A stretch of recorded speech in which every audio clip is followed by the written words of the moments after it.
Welcome to Bienvenue's How to Become Fluent in French podcast, where we share tips and tricks to help you in your journey to speak French fluently.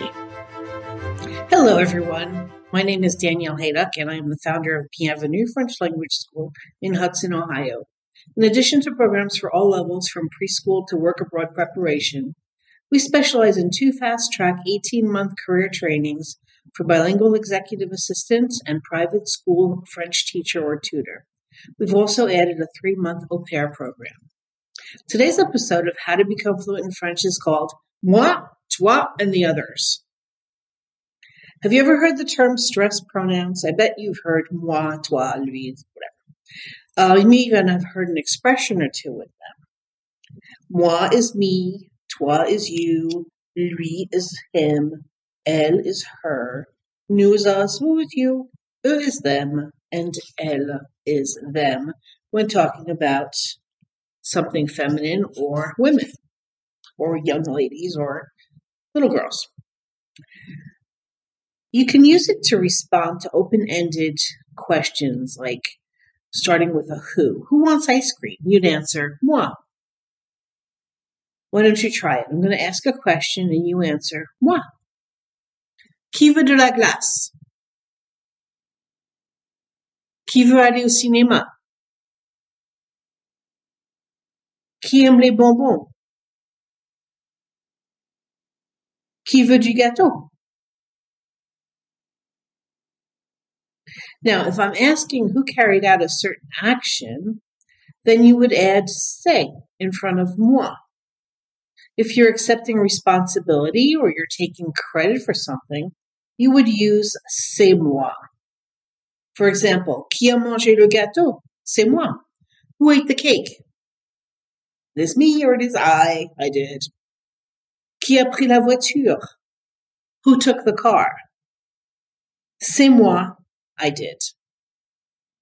Qui a écrit ce livre? Who wrote this book? C'est moi, I did. So let's practice this. I'm going to give you a question. I'll translate it, and then you answer either moi or c'est moi. Qui veut un café? Who wants a coffee? Yes, you should have said moi.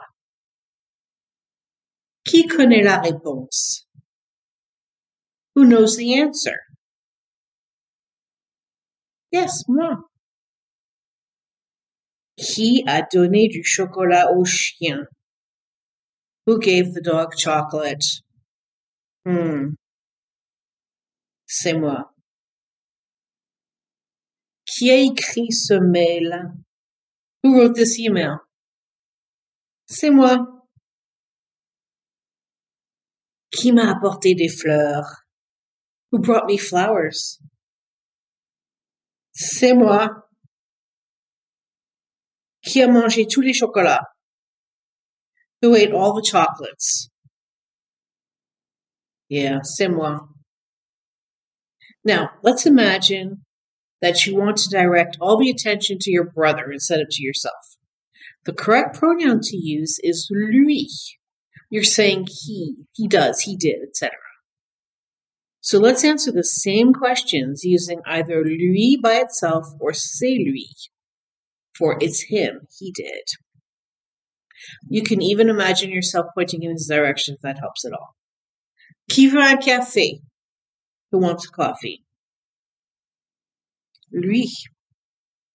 Qui connaît la réponse? Who knows the answer? Lui. Qui a donné du chocolat au chien?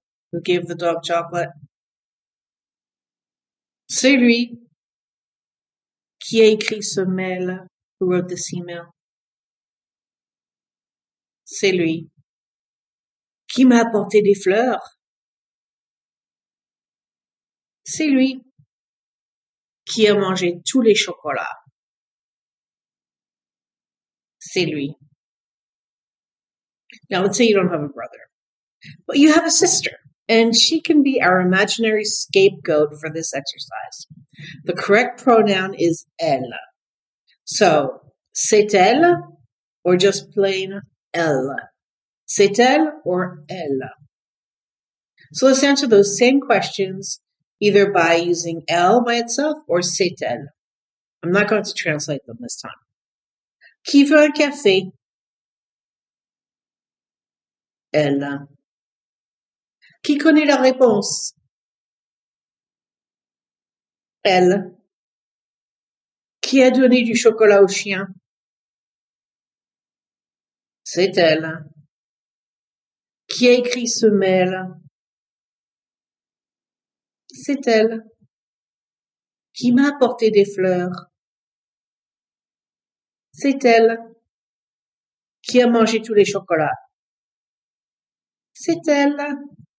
And the good thing about using elle is that if you put an S at the end, you're also talking about a bunch of girls, women, feminine nouns, etc. So it is the plural as well. Sounds just the same. If you're saying us, as in who wants ice cream? Us, we do. Then we use good old nous. Qui a apporté des fleurs? C'est nous. But if you want to say it's them, then we use eux. And it's spelled E-U-X. Eux. Repeat, eux. I know it sounds like just the letter E. Eux, eux. If you add c'est in front of it, c'est eux. And yes, we put a liaison right between the T and the E. C'est eux. C'est eux. Let's practice it. Qui a donné du chocolat au chien? C'est eux. Qui a écrit ces mails? C'est eux. Qui m'a apporté des fleurs? C'est eux. Qui a mangé tous les chocolats? C'est eux. You know what? I think I heard a question. Since eux is plural, why don't we say ce sont? Do you remember the episode on how to translate it is? Say does not change when it's followed by an adjective or pronoun. You don't say ce sont belles. No. It's always say. So forget that. Just make it easier for yourself. So let's take a look at a few other cases where you would use moi, toi, nous, and eux. After the word avec, which means with, viens avec moi, come with me. Repeat after me. Viens avec moi. Viens avec moi. Il va avec toi. He's going with you. Repeat. Il va avec toi. Il va avec toi. Va avec eux. Go with them. Repeat. Va avec eux. Va avec eux. Mange avec elle. Eat with her, with them. Mange avec elle. Repeat. Mange avec elle. Mange avec elle. Good. Another case where you can also use the stressed pronouns is with et, and, or ou, which means or after pour, which means for.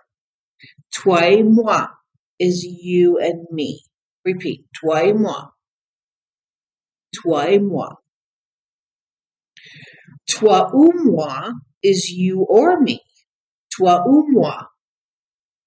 Repeat. Toi ou moi.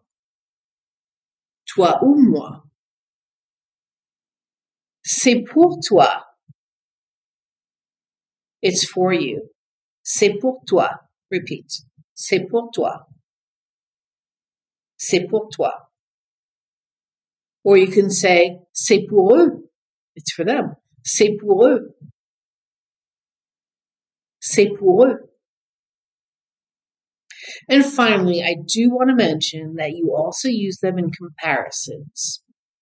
For example, she is taller than me, or you. The me and the you would be moi and toi. Elle est plus grande que moi. She's taller than me.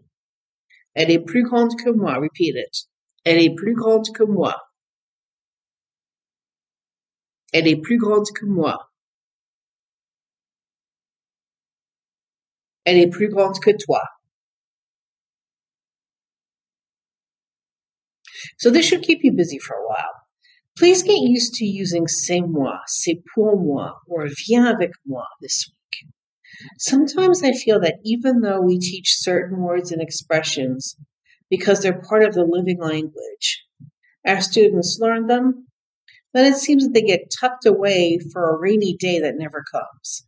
We never hear you use them. So just think about how much closer you would be to achieving fluency if you took them out of your pile of flashcards and used them instead. Remember, the key to becoming fluent is speaking. It doesn't matter how many podcasts, shows, or how much radio you listen to, you cannot become fluent if the words don't come out of your mouth.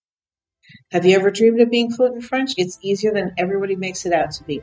Follow us for tips and tricks to help you become fluent in the language of love. À bientôt!